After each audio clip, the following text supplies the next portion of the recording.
Hi, everybody. Welcome again to another beautiful episode of the Cafe One Pod. We're your favorite podcast already. I know. I'm definitely sure about it right now. The first time I said we will be, but now I know we already are your favorite podcast.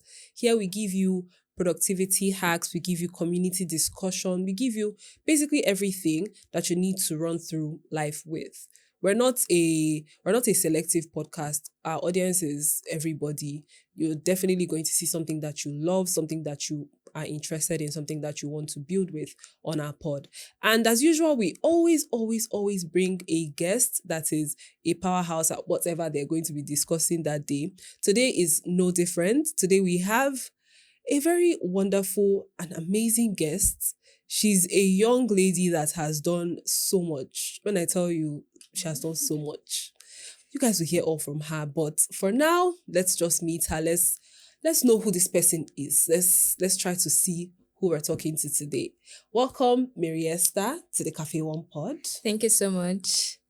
So tell us a little bit about yourself. Okay. Introduce yourself. Let's know who we're speaking with. So, firstly, my name is Mary-Esther Anele, and before I introduce myself, I always like to start by that I'm a superstar, meaning that I'm good at whatever I do. I'm the founder of Inclusively Remote and Careers with Mary. And I'm also a recent law graduate. Oh, congrats. That's great. Feels like we have so many lawyers on this podcast. We have so many lawyers that come on this podcast. But it's great. Law is a great background to have. So Mary-Esther, what's your typical day-to-day like? What do you do on a daily basis? Well, that's a good one. So I wake up by 11 a.m., 12 p.m. ish. Before you judge me, because I work overnight and I work in the EST time zone. So when I wake up, first thing I do is, I just quickly do like a wash prayer, freshen up, go downstairs, have breakfast, give my dad breakfast as well. And then I run on my emails, team checkup, clients, meetings. Then I take a nap, and funny enough, days just run by. I just see myself in the evening, then starting work, and then working from 8 p.m. to 4 a.m. each. That sounds like a very busy schedule. Do you want to tell us why It is. you work between 8 p.m. to 4 Okay, a.m.? so because I work remotely, and I work remotely for about, let's say, 2 years now, and I'm a founder, so you can imagine I'm building from scratch. So how to build. You have to take time. You have to take effort. So, and like they say, no food for a lazy man. No food for people that sleep too much. So I have to work, and then because of my team as well, and this period is, I'll say, the building period. And most times I have clients from all over the time zone, from US, from Jamaica, which is about 5, 6, 8 hours ahead of us. No, sorry, I think they're behind us, right? Yeah, they're behind us. So apart from that, I also have to work on the job board. So because I is a job board, we have to ensure that we are updating the jobs on the job board ahead of the next day. So meaning that when people are waking up, they're seeing fresh jobs. So we have to ensure that overnight we're working towards the new day. So that's why I work, by midnight and then towards the morning. Okay. You've mentioned your two startups that you're building, that's inclusively remote and Careers with Mary. Do you want to share what what's the offerings of those two platforms are? So the first one is inclusively remote, and I think that I bettered that one through a layoff in 2022, and it's more of a resource job board that provides inclusive and equal opportunities for everyone everywhere. So when I was job hunting for a remote job, I found out that it was very hard to get a remote role because number one, I was an African. I was a Nigerian, and I was now a non-techie. So, there are lots of tech jobs, but there are a few for people in the non-tech space. And apart from being in non-tech space, I'm now in an administrative field that is HR because I found a law from HR through my internship at Deloitte. So I was trying to build a career in HR.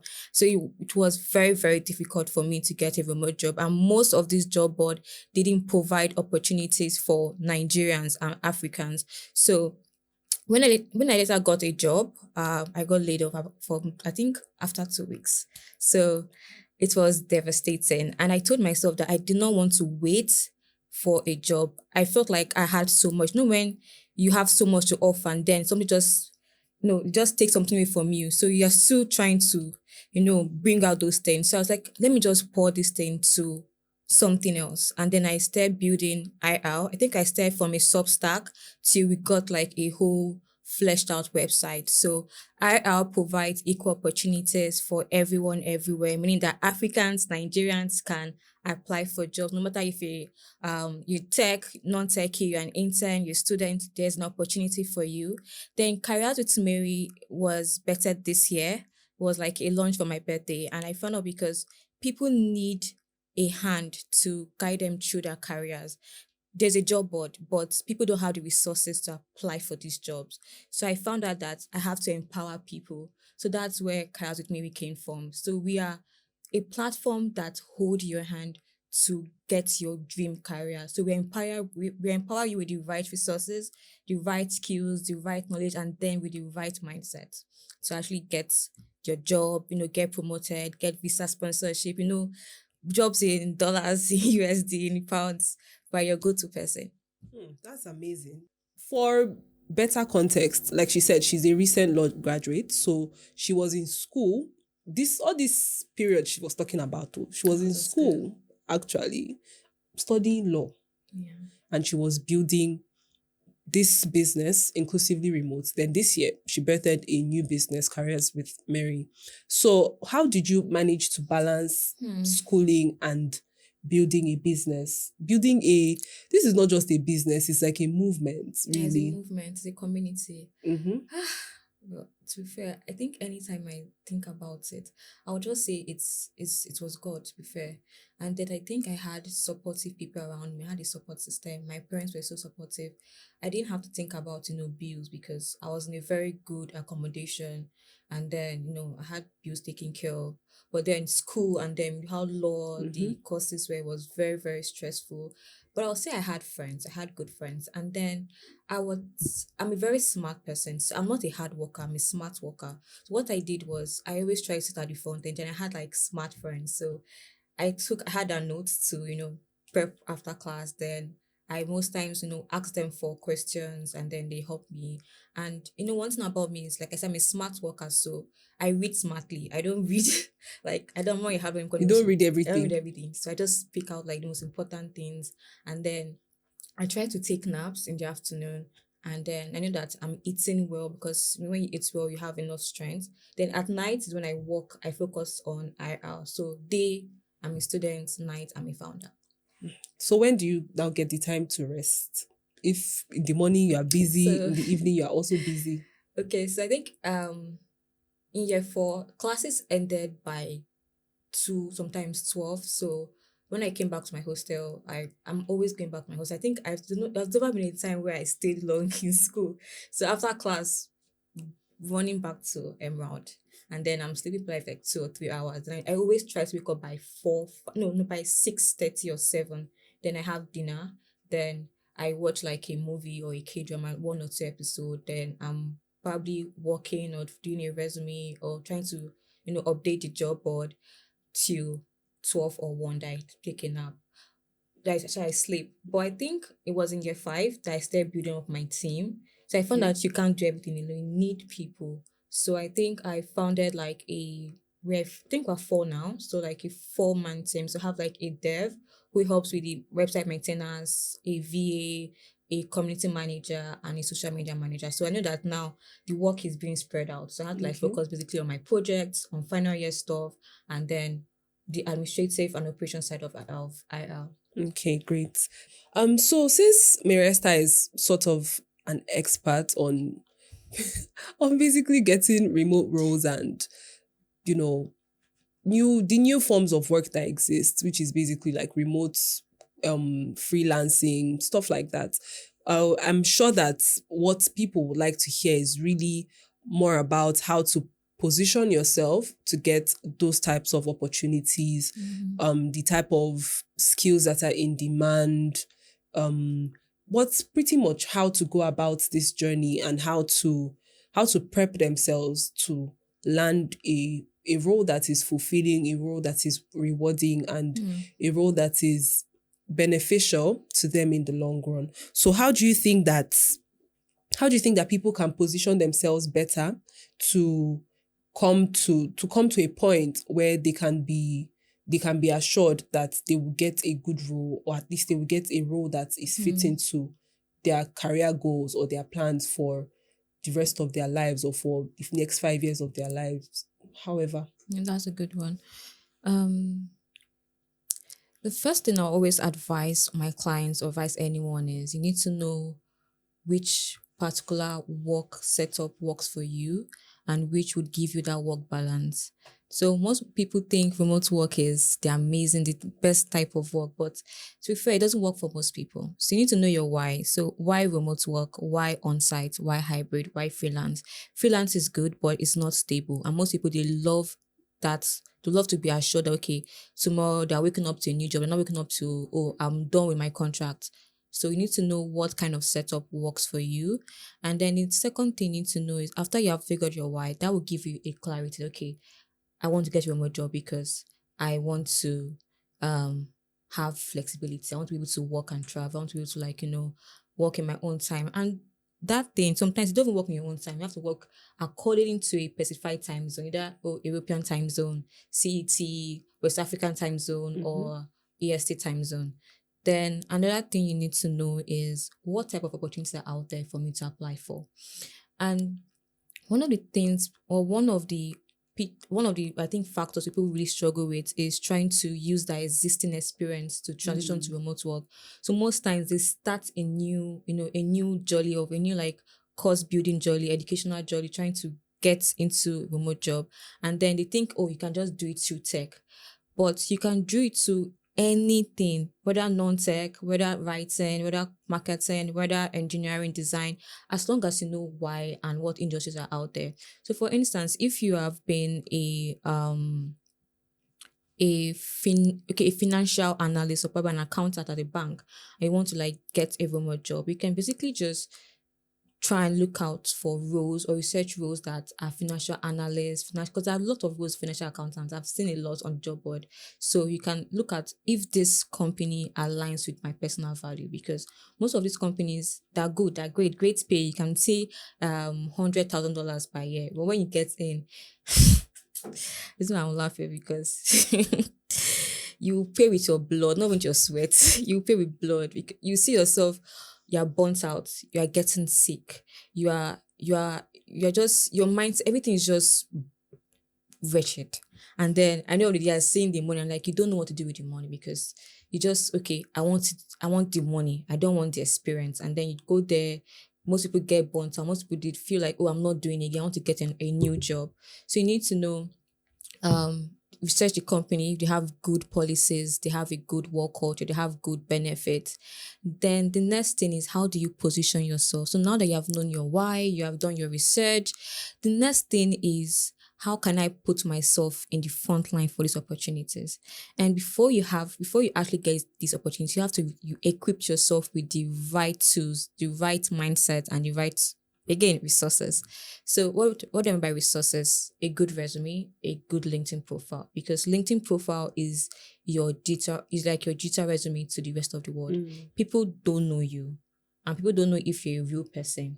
Okay, your CV says your name is Favor, but does people outside or online know your name is Favor? Mm. So most times, if you notice for interviews, they don't even read your resume. They just okay, go on LinkedIn, Favor, and say okay, okay, okay, okay, you have done this, you have done this, and they start asking you questions based on your LinkedIn profile. So Mhm. you need to build a good LinkedIn profile, a good LinkedIn presence, have I'll say have a good reputation online because it's really Mm. important. Mm. I remember a job I had back in 2021, 2022. I had no interview, but I noticed that this employer followed me on Twitter. He even followed me on Instagram. I was like, "Ah, what is going on?" He wasn't following me on his LinkedIn. So I when I later asked, and he was like, "Oh, he just wanted to know what kind of person I am." Mm, So most times, because of they want to do a background check, they follow you on all the social media platforms. Probably they don't even follow, but they stalk you online to see, mm, oh, is this person a good person to work with? Then when you have a good resume, a good profile, the next thing is, how do I now apply for this job? I always tell my client that you can go the normal way of, going on job boards, going on inclusive remote to apply for these jobs, but it will take time for them to get a response. So instead, I always tell people that you need to go two step ahead of other candidates. Try to put yourself in front of that opportunity. Let them mm, see you. So what our advice is, now that you know that, oh, my resume is top notch, my LinkedIn profile is excellent, I want them to see that I'm good. So basically go online, connect with these founders. And mm, I kid you not, a lot of founders are currently hiring, even at this moment that I was speaking. Connect with them. Now you need to get a link, because one thing about connecting with people is that you need to connect with them in a personal level. And what mm. about founders is that they have lots of, they're building, Yeah, and that building, they also feel lonely. So they need people that can recognize their work, recognize their effort, and want yeah, to, come into the team and expand these their ideas. So yeah. if you're a company that want to work remotely, and you want to maybe have a first experience, a remote work experience, I would advise that you work in a startup. You can connect with them, tell them, oh, I've seen you online. I love XYZ, I currently building, have experience in this and this. I would love to work with the team, help and contribute. Always say contribute and add value to expand the team's growth. So when they hear things like that, they would love to give you a shot. So put yourself out there and be two step ahead of other candidates. Don't just wait for opportunities to come to you. Go there and grab it and grab the opportunity. That's amazing. That's really sound, very, Mm-hmm. very sound and comprehensive advice. You have to be two steps ahead, honestly, because resources are limited though. You find that it's not everywhere that has, it's just like life.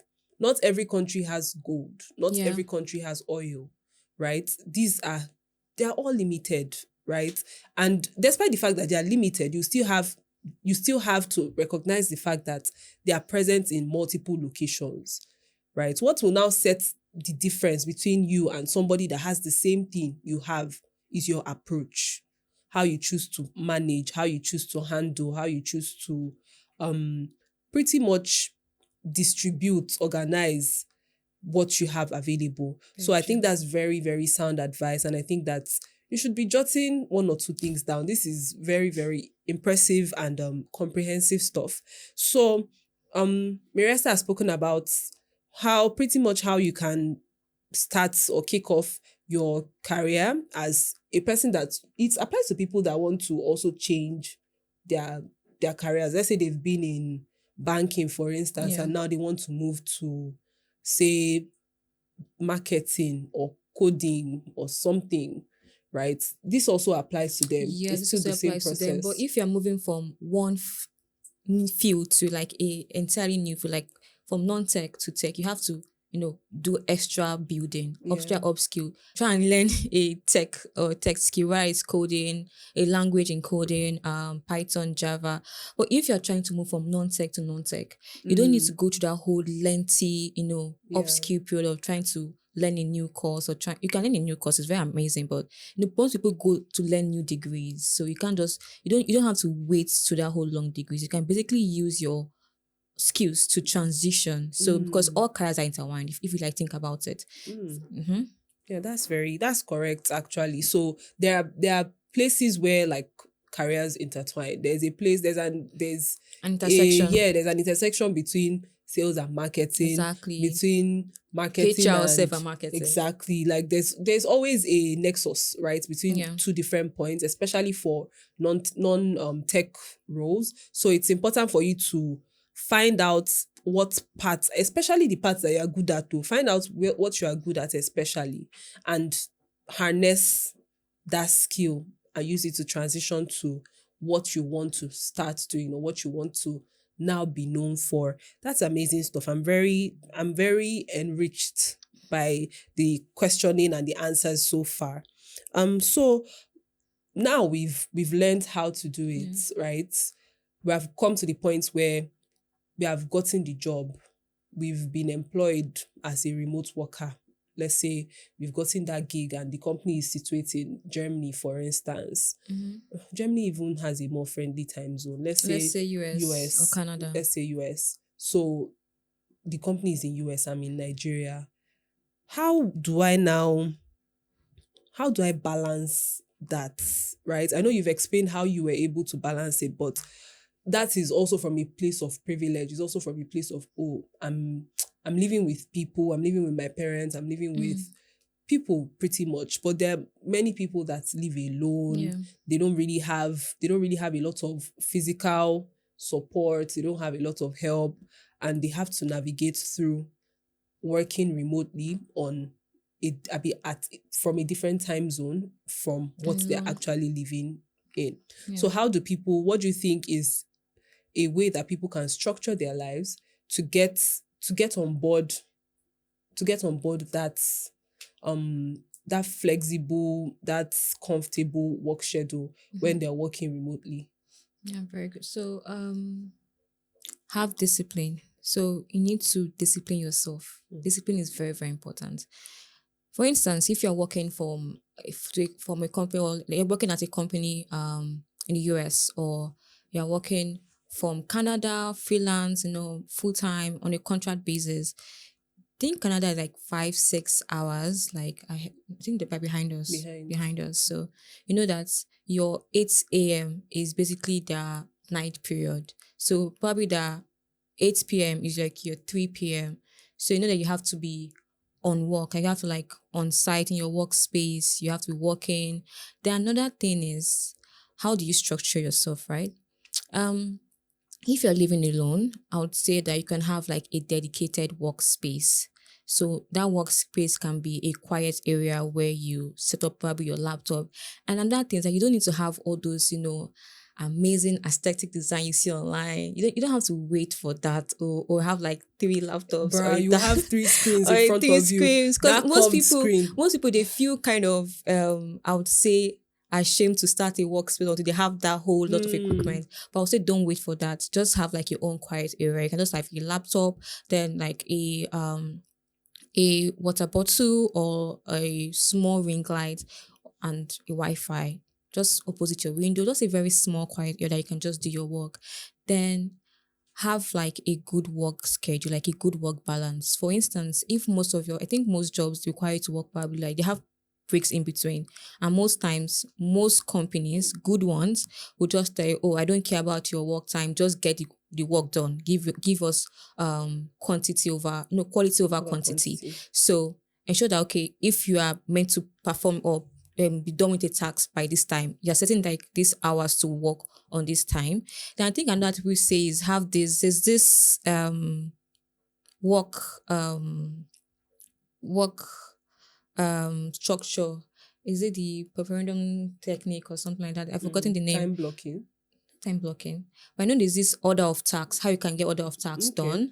Then have a forest app. So there's this, I think now with AI, with digital tools, there is forest app which you can put like you can set on your phone. It's very flexible. So you can set on your phone to keep you, I would say, disciplined that okay, I have to work for these hours. And then it's fun because when you keep to the hours, your tree just keeps growing. So you can probably build a forest in no time. So you can just have that. The another thing is seek community and seek support because working remotely can be lonely and you can get burnt out easily. So most times you can leave your house and touch grass, as they say. So touch grass, you can work from like a co-working space, community of friends that work remotely and say, oh, hi guys, can we work together? Because when you see people, you Yeah. feel motivated to work. Then have like work-life balance is very important. I struggled with this. I remember the first time I touched remote work, I still working remotely. It shocked my head. So I was working from 10 a.m. to 10 p.m. Nobody sent me a message. You didn't tell me. Just okay, get the quality done because remote is from home. And I didn't realize that time had gone. I was on my laptop too, like all day until my mom was like, "Where's they are still working?" And it dawned on me that, oh my God, it's 10 p.m. already. So have like a work schedule, very, very important. Have a time where you're eating, where you are resting, where you're also having time for, little breaks. And I think people also say that have a hobby because hobbies really help. Mm-hmm. And when you're working from home, when working alone from home, you tend to be very lonely. Yeah. So have a hobby where you can meet other people to connect. Mm. That's good. So Sorry. another thing, please save. Savings is very important. So, no, I say savings is important because you're in Nigeria, obviously, and I think most people when they start earning in dollars or earning in Yeah. pounds, it shocks them, and they want to like start getting all these high products, all these high Apple. Want to, in fact, maybe they get like 1.5 like a $1,000 paying job. They've already bought the latest MacBook, the latest phone, the latest iPad, and then they're posting thanks to and then you realize that they don't have anything else to save. So Yeah. please save, like save. Like I said, you don't have to start extravagantly. You can start with what you need Mm-hmm. than what you want. So start with what you need and save a lot. So that really helps. Then have the a good network, because when it comes to remote work, the network is important. They won't care if you have light issue, you have your Wi-Fi is not working. No, See. it does not concern them. As long as you have said you can work You can remotely, work, yeah, they assume that you have the right equipment to work to work remotely. remotely. So everything Mary-Esther has said is definitely in order. This is stuff like this that is one of the key provisions that we offer at Cafe One, a place to work, because we are aware that working remotely is tasking. It can be challenging. It can be boring. Trust me, I've done it before. It's very lonely Very lonely. because you're just in front of your laptop. The best interaction you have with human being is virtual meetings, where you're talking to your colleagues, or you're talking to your clients, or whatever the case is. Trust me, it's not as enriching as having physical conversation with a human being that is standing beside you or that is sitting beside you. Yeah. So co-working is one of the offerings that we have at Cafe One, where you can come into a physical space and work with a community of people that are also working. Just Or once if a week, just put yourself to a schedule or a commitment that, oh, this week I must work from a workspace. This week I must meet up with someone to work. Just try to interact with real life people, interact with a community so that you're not all alone. Even a problem that you may have, you may find your answer with those people, right? At Cafe One, for instance, people come here, they meet each other and they start business relationships. You may be a founder, for instance, that's just starting out this company that is fully remote, and you come here sometimes to work with your team. You get to know your team better. You get to analyze them better. You get to figure out their personalities, because everybody in this world is different, right? And you only know how different someone is from you when you spend enough time getting to know them and getting to understand how they view life and how they view things. So it's very important to keep yourself connected, keep yourself informed, keep yourself within or to keep yourself within a space filled with real life people outside of remote work. So we will soon let Mary-Esther go, but we just have a quick question to ask. This is like it's a top five she's going to give us. Just top five things that she wants you to know and to keep at the back of your mind, especially as you're trying to find your career or yourself in a new role, a new job, whether it's remote or it's hybrid or it's physical. I'm sure that these tips will work for you. So, Mary-Esther, can you give us five skills that are in demand, whether they're tech or non-tech, five skills that are in demand that you think people should spend their time trying to build on, trying to get opportunities in, based on your experience? What do you think are the top five skills that people should focus on learning? So when it comes to skills, right, it differs with the kind of role you're going or you're looking forward to, you're looking to work in. But I would say the overall, what you need to learn is that first you need to equip yourself with your industry skills. For instance, if you are a marketer, you are a developer, what are the industry knowledge I need to know? In the core ones, You need to equip yourself with that. Then with the tools, you need to be familiar with the tools that is needed for that role. Then the next thing is technical tools like remote work collaboration tools. So there are platforms that you need to be equipped in, like Slack, for instance. Most companies, they work on Slack. They use that as their communication tool. So you need to know how to use Slack. You need to know how to use Notion, how to use Teams, Google Workspace. These are general collaboration tools that you need to know. Then another thing, you need to go beyond these tools. I call it work smart tools. Smart tools means tools that will help you to perform your work very well, tools that would help you to excel in your particular role. So these are general tools. So that tools like for instance AI tools, let's say I don't Forest app, for instance. There's Doist app. These apps really help you to perform better. Then soft skills. So soft skills are what you need to work better. So these are skills that would enable you to stay longer in the company, that will enable you to get promoted, and that will also enable you to be indispensable. Because when it comes to remote work, you need to be indispensable. If not, you will see yourself, you can't log into the Slack channel one day. Or you can't even log into your work email. So what are these soft skills? I would say communication skills.